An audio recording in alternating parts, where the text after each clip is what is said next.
Gente, nós vamos de bastidor de novo, vamos voltar a falar do futuro de CPMI e eu vou te explicar exatamente, uma apuração que aconteceu dentro da apuração principal, né?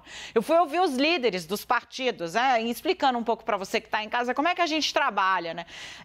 A gente aqui no 360 trabalha muito junto, então a gente se divide, né? Eu fui ouvir alguns líderes de partido, o Leandro e a Renata foram na oposição, eu fui na base do governo e falei entre esses líderes com o Otto Alencar, o senador do PSD da Bahia, né? E estava ali perguntando para ele como é que estavam as discussões. Aliás, esqueci de falar para vocês, hein? Na semana que vem, segunda-feira, prioridade, né? Fazer a leitura do requerimento, instalação da CPI, já trazer a indicação dos nomes na sequência, né? Por isso, então, o feriado o final de semana vai ser de muita conversa entre os parlamentares em Brasília para definir e, de novo, como eu disse, né?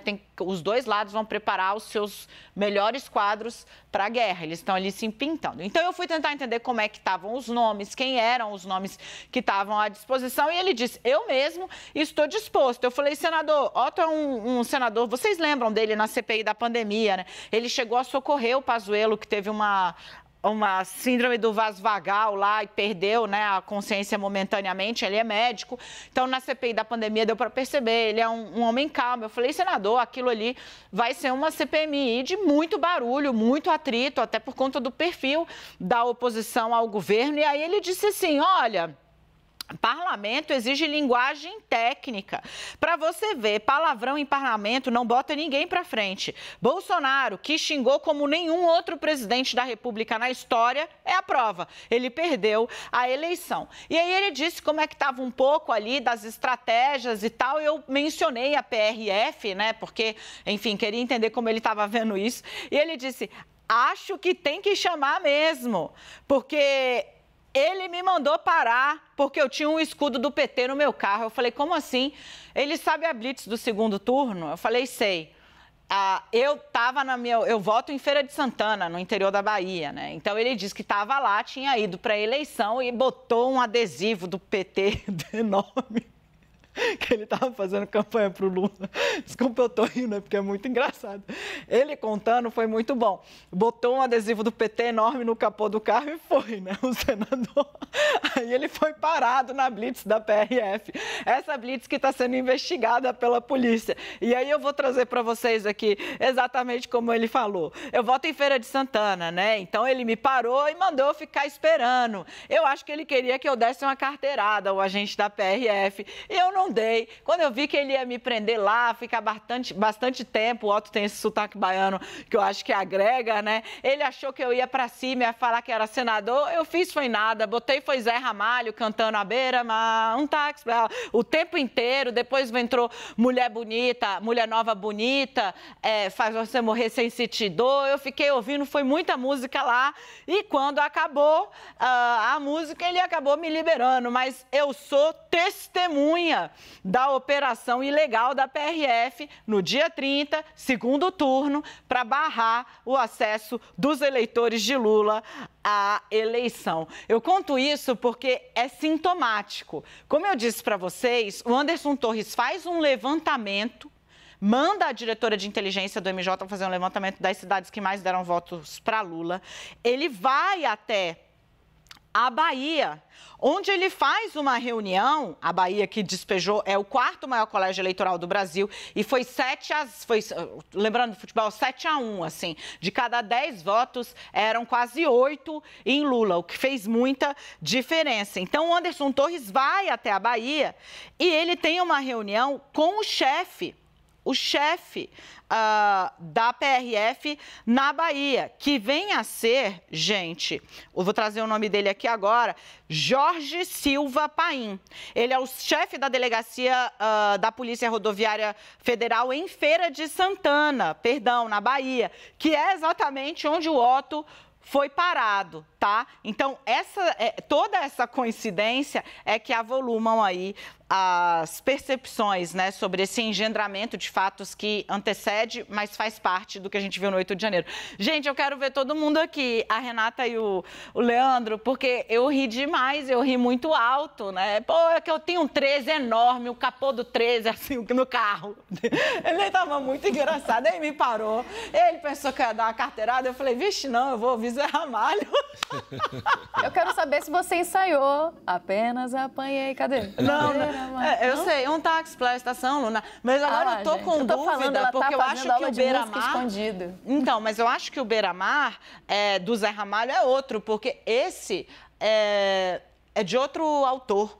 Essa música. Vai dar um Google aí, Leandro Rezende. Quer dizer, você tem que saber de cabeça. Zé Ramalho, Alceu Valença e Geraldo Azevedo. Ah, então tá tudo bem. Então era essa mesmo, tá? Então era essa mesmo, Geraldo Azevedo. Muito bom. Sabe de tudo, né? Negócio de música. E também, se ele não souber... É o seguinte, tá, gente? Pausa aqui. O Igor, se estivesse aqui, já teria tirado a tarja. Como ele não está aí, a Bianquinha é generosa, ela... Olha, Bianca! Tirou, óbvio. Bianca! A gente não pode, a pessoa se cria, né?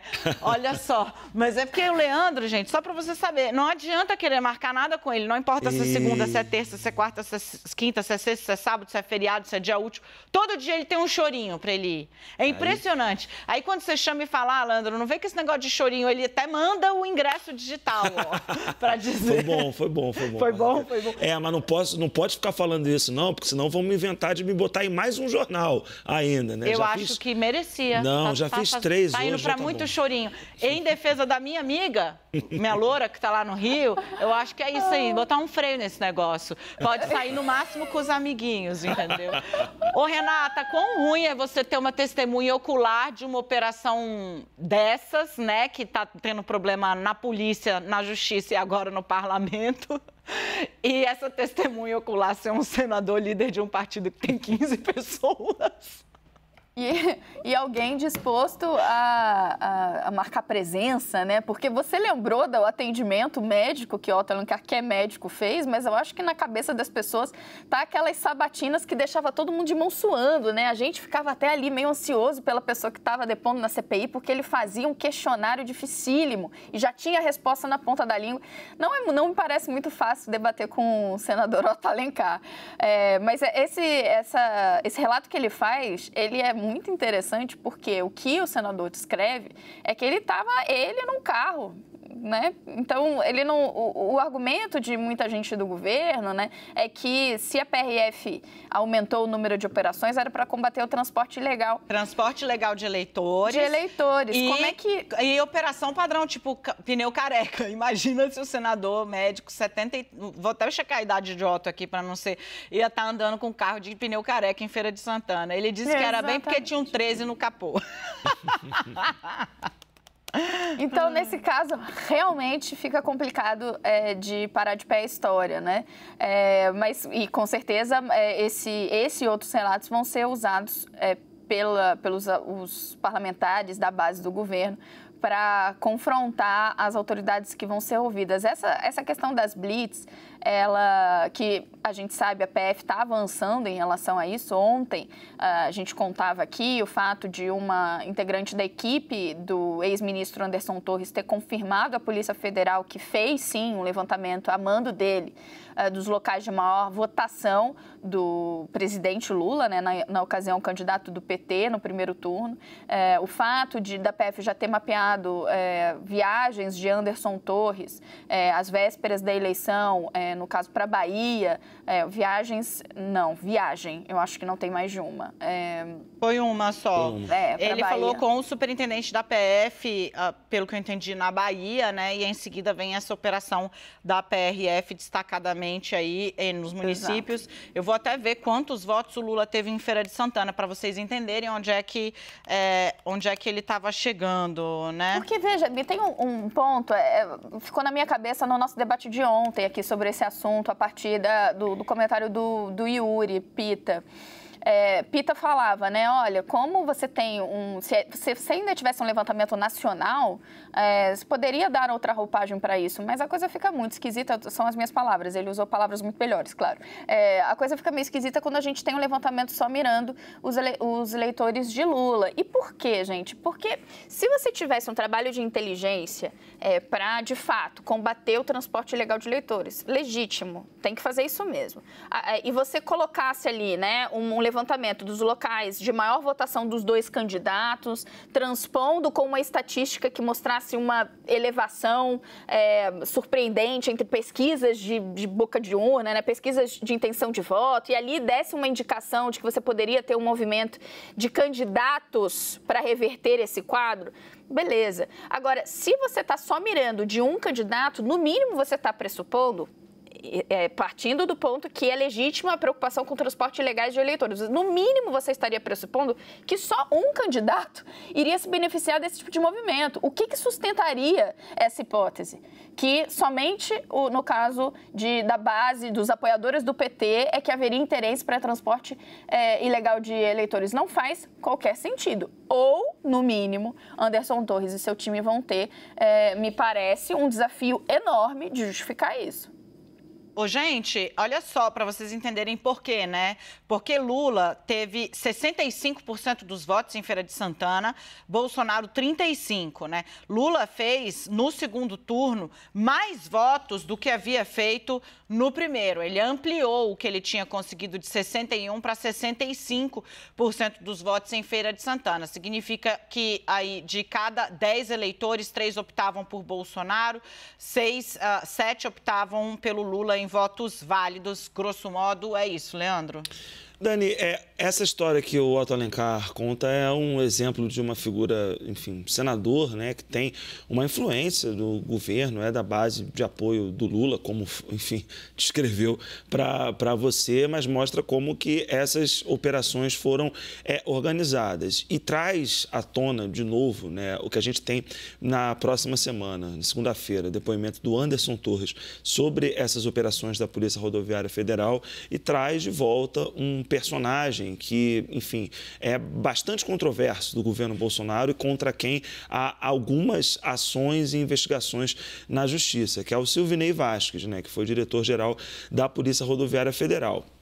Vamos lembrar que tem até uma matéria na revista Piauí que mostra como, que foi do ano passado, né, mostrando como a Polícia Rodoviária Federal aumentou em muito a sua participação sob a gestão do Silvinei Vasquez e do governo Bolsonaro de uma forma geral em operações policiais. O caso mais rumoroso, sem dúvida, é do Genivaldo, que morreu asfixiado numa câmara de gás improvisada lá no Sergipe, numa blitz da Polícia Rodoviária Federal. Não obstante essas operações todas policiais que envolveram a PRF, trouxeram essa corporação, que é a menor força policial do país, para as notícias, né? Porque, enfim, a PRF, ninguém acompanha muito a PRF, a verdade é essa, e ela passa a ser notícia por desvios de conduta. Você ainda tem o seu diretor-geral, o Silvinei Vasquez, que no final do governo Bolsonaro se torna réu numa ação por improbidade administrativa, porque o MPF vê como um desvio de conduta o fato dele ter, nos seus perfis pessoais,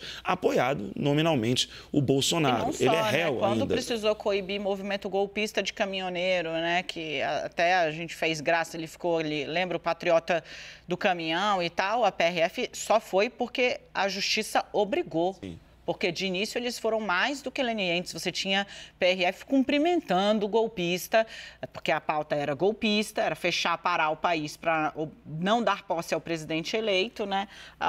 Filmado aí, um escândalo o que aconteceu. Só para fechar aqui, né? O Silvinei Vasquez, ele se aposentou. E ele, assim, o clima está muito ruim para ele.